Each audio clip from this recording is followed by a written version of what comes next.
Саул болон Самуэлийн талаар гарч байна. Саул хаан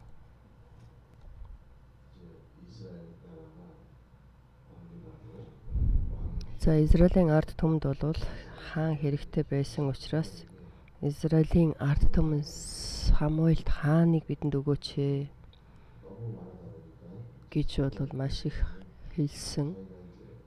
Самуэлийн хувьд бол Израилийн ард түмнийг удирдсан.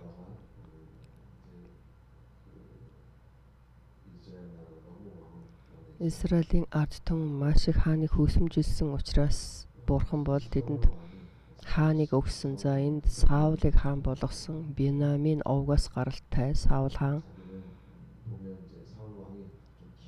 Саул хаан бол маш их өндөр байсан. Тэгээд нэлээд бас тийм царайлаг.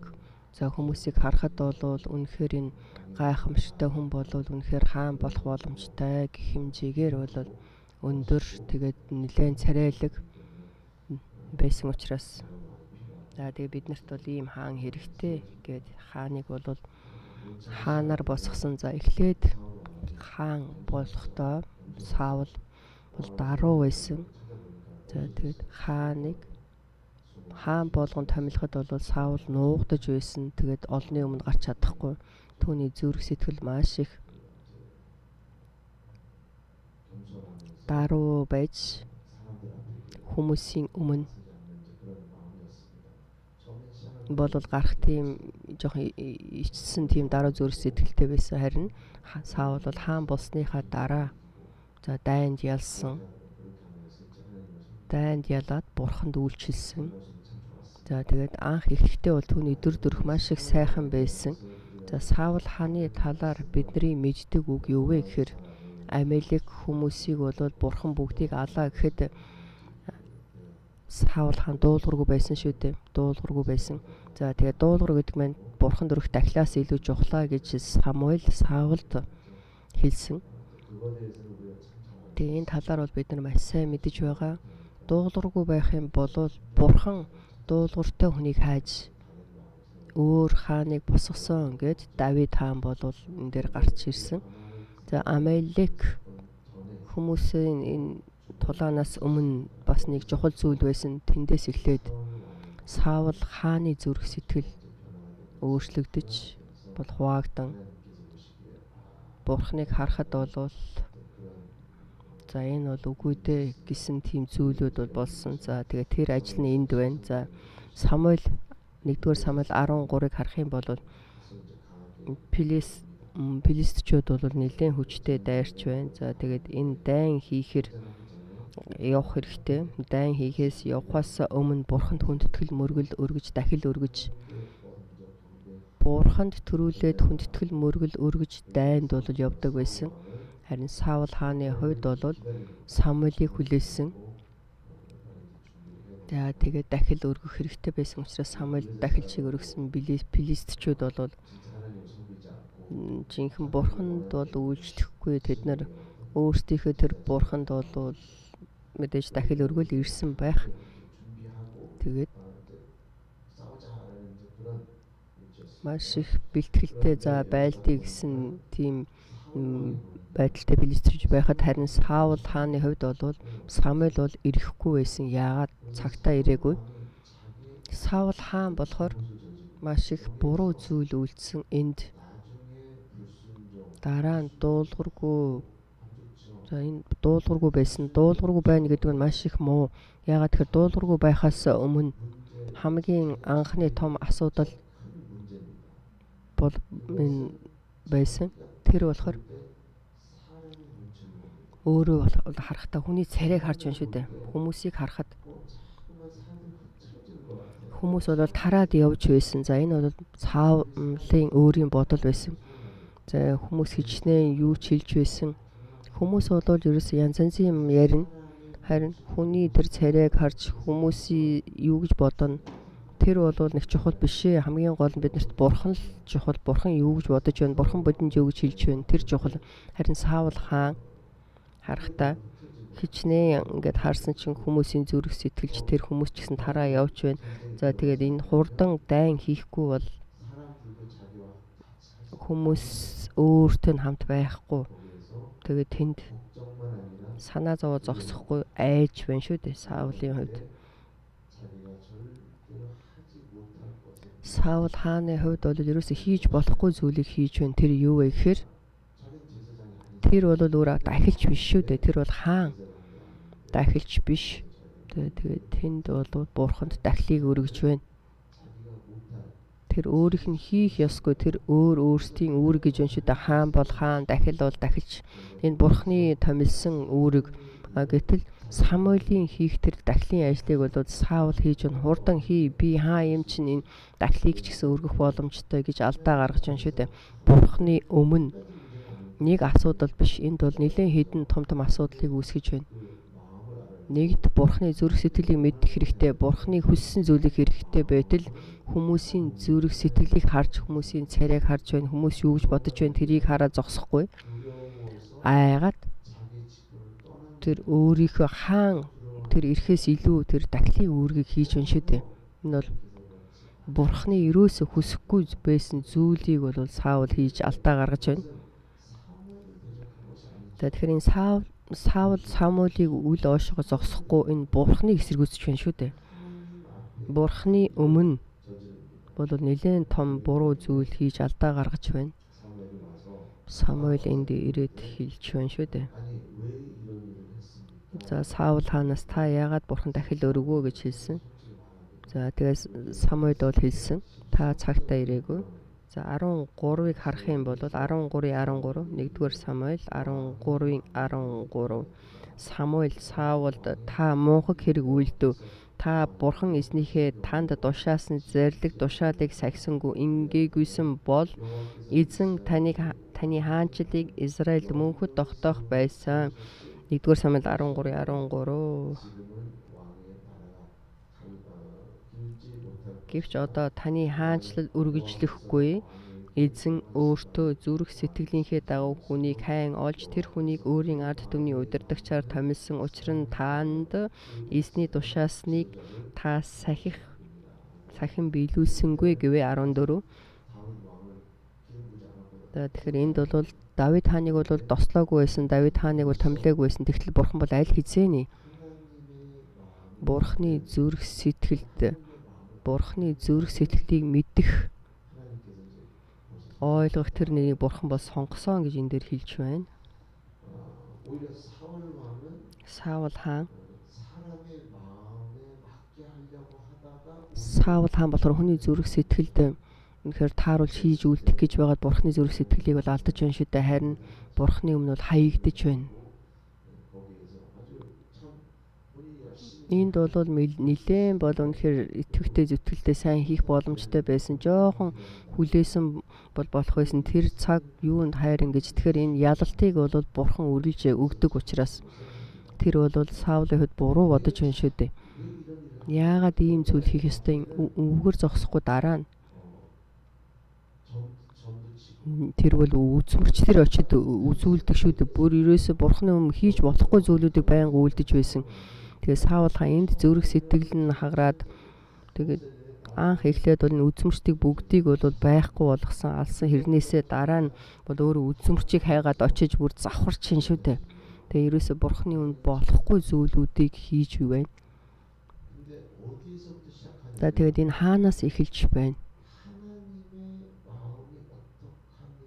Бурхны зүрх сэтгэл хаана байна вэ гэдэг дээр л анхаарлаа хандуулах ёстой байтал хүмүүсийн зүрх сэтгэл, хүмүүсийн царай зүс, энэ ертөнцийн бодол, үзэл, хүмүүсийн царайг харж л тэднэрт тааруулж үйлдээд байна шүү дээ. Тэгээ тэр цагаас эхлээд энд болвол баг багаар завхарсаар сүулдэ болвол бурхны өмнө дуулуургүй байгаа зогсохгүй бурхны өмнө үнэхээр тэр бурханд үйлчилж бурхны баяр хөөр болсон зүйлийг хийж чадахгүй байна. Харин Давид хааны хувьд бол өөр байсан.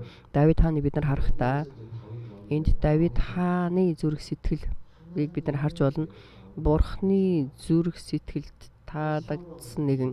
Тэгэхээр энэ бол Саул хааны хувьд бол хүмүүсийн царай зүсийг, хүмүүсийн бодол санаа, хүмүүс юу гэж бодож байна тэрийг л харж байна шүү дээ. Харин дараа нь хүмүүсийн өмнө намайг бол буцаага хаан болгоод өгөөч.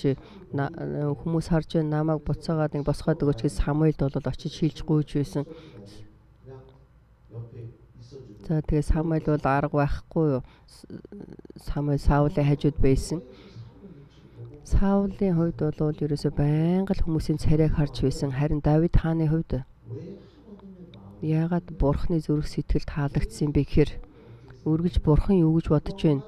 Зөвхөн түүнд л анхаарлаа хандуулж байсан. Амен. Тэгээд дараа нь нэлээд том асуудал буруу алдаа гарахад пассива тэр хүний эхнэрийг булаан авч унтахад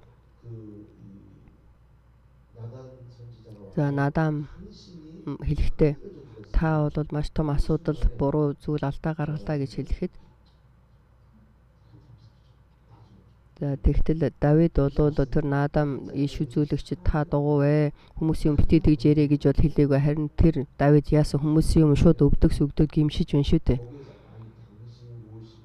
Чи хэн болоод би хаан учраас чи намайг юугээд шүүмжлээд байгаа юу гэж надад ийм үг хэлээд байгаа гэж Надамд бол хэлээгүй. Шууд Давид олон хүмүүсийн өмнө шууд өвдөг сүгдөөд уйлаад за тэгээд дуулал ном дээр бол ерөөсөө сүгдэн бүр Бурхны өмнө гимшин залбирч байна шүү дээ. Нулимс урсгаж тэгээ би Бурхны өмнө Бурхны зүрх сэтгэл үнэхээр таалагдсан нэгэн. Тэгэхээр Бурхны зүрх сэтгэл ямар байна вэ? Түүнд л анхаарлаа хандуулж исэн Давидын хувьд. 2 дугаар Коринт номыг харъя. 2 дугаар Коринт номын 10. 2 дугаар Коринт номын 10. 10-ын 17. 2 дугаар Коринт 10-ын 17. Сайрхагч нь эзэн дотор сайрхаг учир нь өөрийгөө сайшаадаг нь бус харин эзнэр сайшаагддаг нь шалгарнаа. Амен. Амен. Тэгэхээр энэ дээр эзэн сайшаагдаж эзэн бодол шагнах нэгэн байх нь эзний дотор сайшаагдан шалгарсан нэгэн байна. Тэгэхээр Бурхны зүрх сэтгэл Бурхны сайшаал түүнд л анхаарч байгаа нэгэн бол маш их чухал. Тэр зүрх сэтгэл Бурхнаас холдох юм бол Бурхан яаж бодож байна? Тэгээд хэрвээ Бурхан яаж бодож байна гэдгийг би бодохгүй өөр зүйл анхаарлаа хандуулах юм бол хүмүүсийн хүсэж байгаа, ертөнцийн хүсэж байгаа хүмүүсийн царай зүсийг хараад тэр цагаас эхлээд аль хүртэл явах уу гэхээр дуулуургүй байдал бол эцээ хүртэл явна. Дуулуургүй байдалтай байх нь байна. Бурхны хөөгтүүд гэж Бурхан биднийг бол босгосон. Бид нар ертөнцийн царайг эцээ хүртэл харна гэх юм бол Бурхныг эсэргүүцэж зогсохгүй Бурхныг эсэргүүцэж байна шүү дээ. Тэгэхээр бид нар Бурханд үнэхээр сайшаалыг авахын төлөө Бурхны хэлж байгаа үг биднэрт маш чухал.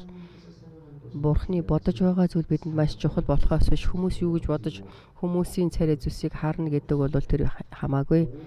Харин бүхэл ертөнц намайг эсэргүүцсэн ч гэсэн Бурхан надтай хамт байх юм бол Ром номын 8 дээр гарч байна шүү дээ. Хэн намайг эсэргүүцэх юм бэ? Бурхан надтай хамт байхад би хэнийг ч ялах боломжтой. Би энэ бүх ертөнцийг ялах боломжтой. Амен. Бурхан бидний хайрыг салгах хүн байхгүй. Амен. Тийм анхаарал, тийм төвтэй байх хэрэгтэй. Амен. Тийм зүрх сэтгэлтэй байж Саул хааныг харах юм бол маш харамсмаар яаж ийм зүрх сэтгэлтэй байж биднийг харахад бол ингэж харагдаж байна шүү дээ. Тэгээд тэр хааны байр сууринд байх юм бол маш олон хүмүүс бас сонгож байна. ертөнц юу гэж хэлэх нь гэр бүл маань манай гэр бүл маань юу гэж хэлэх нь ойрхон хүн маань юу гэж хэлэх нь Бурханд дуулгүй байх үеуд бол маш их байдаг шүү дээ. Бүр онцлоод эсний өдөр ертөнц юу гэж хэлэх нь хүндэтгэл мөргөл хийдгүй эсний өдөр ирж энэ бол Саул хааны хийж байгаатай яг адилхан үлдэж байна. Тэгэхээр бид нар Бурханы өмнө сүнсээр үннээр Бурханд хүндэтгэл мөргөл өргөж байгаа нэгнийг хайж байна гэж Бурхан бидэнд үгээ хэлсэн. Тэгэхээр энэ хүндэтгэл мөргөл өргөж байгаа тэр гол төв нь хаана байна? Хүмүүс юу гэж хэлэх нь? Миний дарга юу гэж хэлэх нь? Энэ ертөнцид яаж харагдах нь вэ? Тэнд л ерөөсөө анхааралдаа хандуулаад байдаг. Тийм учраас эзний өдөр хүндэтгэл мөргөл өргөдгөө, хүндэтгэл мөргөлийг амжилттай хийж чаддаггүй зарим хүмүүс за гэр бүлийн мань хүн юу гэж хэлэх нь үгээд бүр өргөлөө өргөдгөө. Яагаад тэгэхээр хоорондоо байнга хэрэлдээд байдаг учраас пастораа би өргөл өрж чадахгүй нэгэд пасторт хэлдэг. Пасторт хэлээд хэрэг байхгүй. Тэр чинь бурханд өргөж байгаа шүү дээ.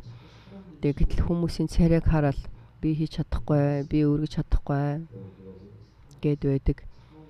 Тэгэхээр энэ Саул хааны хийж байгаа энэ үйлдэлтэй яг адилхан бид нар бол ямар ч тохиолдолд бурхан юу гэж бодож байна.